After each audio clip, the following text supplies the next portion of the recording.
Warahmatullahi wabarakatuh. Nama saya Adinda Khofifa Aziz dari kelas 11 MIPA 5, absen 2.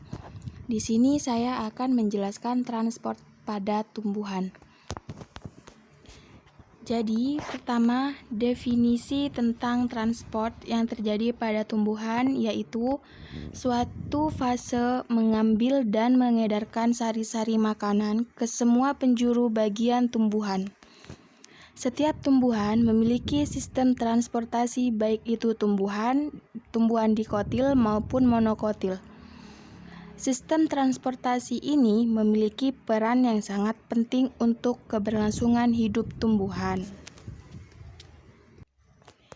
Dengan adanya transportasi ini, maka garam-garam mineral yang ada di dalam tanah dapat diserap dan terjadi proses fotosintesis pada tumbuhan di daun dengan bantuan sinar matahari. Hasil proses fotosintesis ini diedarkan kembali oleh floem pada tumbuhan. Menurut sistem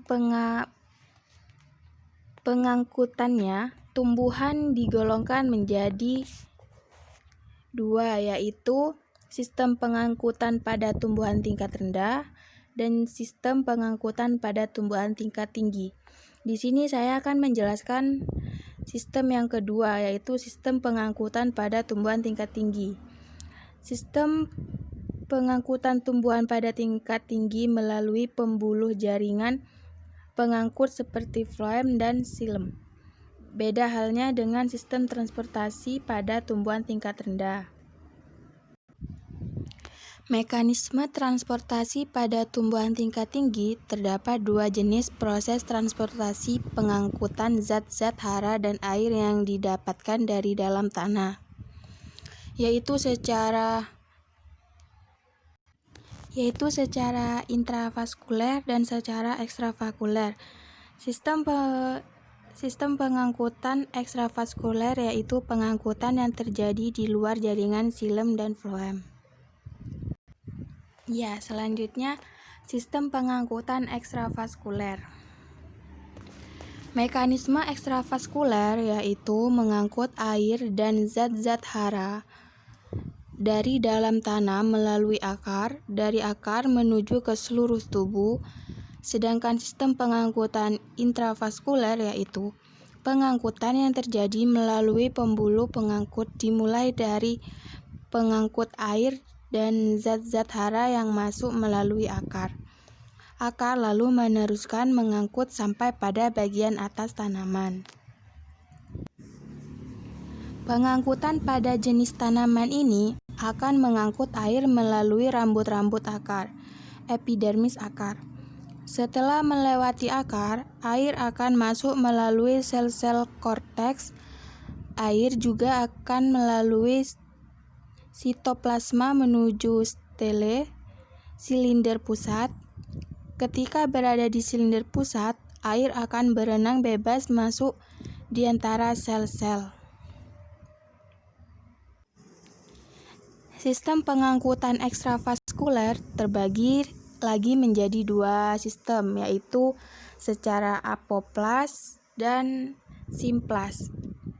Secara apoplas sendiri yakni sistem pengangkutan air tanah baik secara transport pasif ataupun secara difusi, bebas melalui jaringan mati atau sel mati tanaman.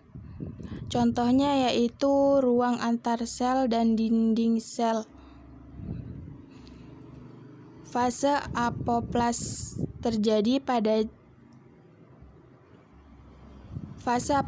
tidak terjadi jika melalui endodermis. Hal ini dikarenakan pada endodermis yang memiliki pita Kaspari yang menutupi jalan masuk air menuju xilem. Bentuk pita Kaspari ini yaitu berupa senyawa gabus, zat suberin, dan memiliki lignin. Kondisi inilah yang menyebabkan kondisi apoplas dapat terjadi. kecuali jika zat-zat tersebut tidak dapat melewati endodermis. Air dapat melewati endodermis hanya ketika terjadi transportasi secara simplas. Secara simplas, cara kerja transportasi simplas berlawanan dengan apoplas.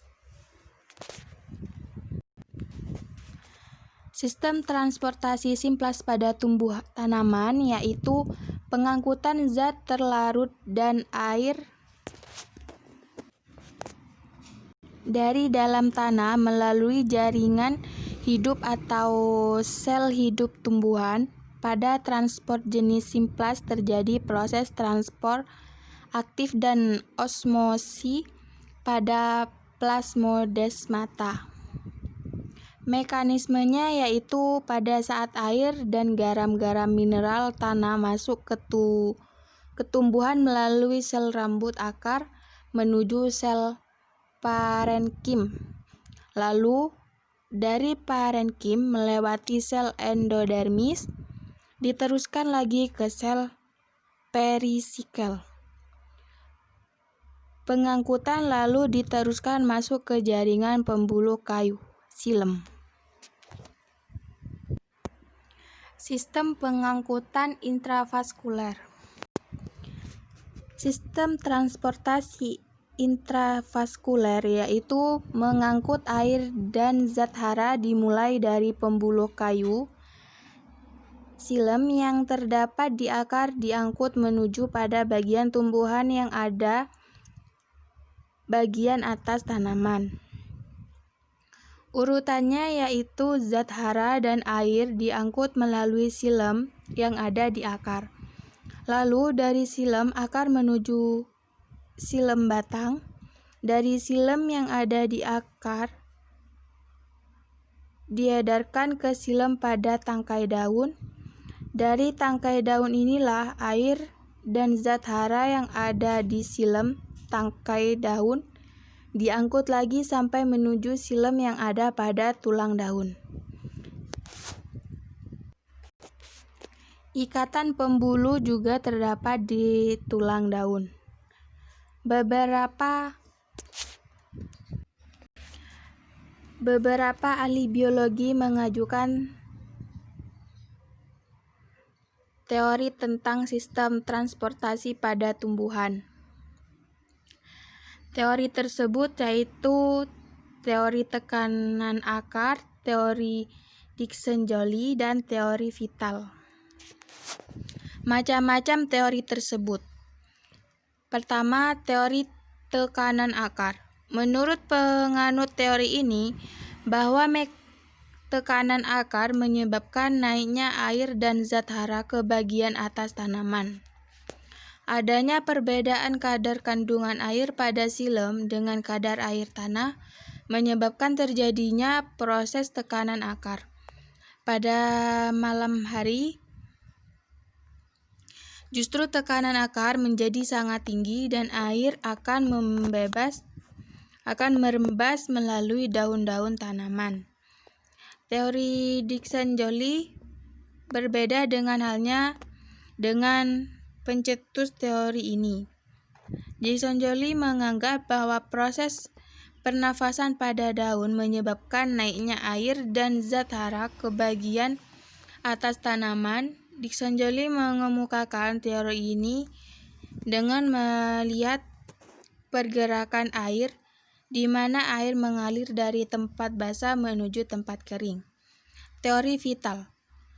Pencipta teori ini percaya kalau sel hidup yang ada pada jaringan parenkim pada tumbuhan dan xilem rambut akar pada penyu dapat menyebabkan air naik ke bagian atas tanaman. Sebenarnya yang lebih dipakai dalam pengangkutan zat hara dan air melalui 3 proses, yaitu proses osmosis, difusi, dan transport aktif. Proses osmosis yaitu pengangkutan air melewati lapisan semipermeabel dari hipotonik tempat air rendah menuju hipertonik tempat air konsentrasi tinggi. Contohnya yaitu air yang melewati xilem dan endodermis. Proses difusi yaitu pengangkutan zat-zat dari hipertonik tempat konsentrasi tinggi menuju hipotenik tempat konsentrasi rendah. Contohnya tumbuhan menghisap oksigen dan mengeluarkan karbon dioksida saat terjadi transportasi tumbuhan.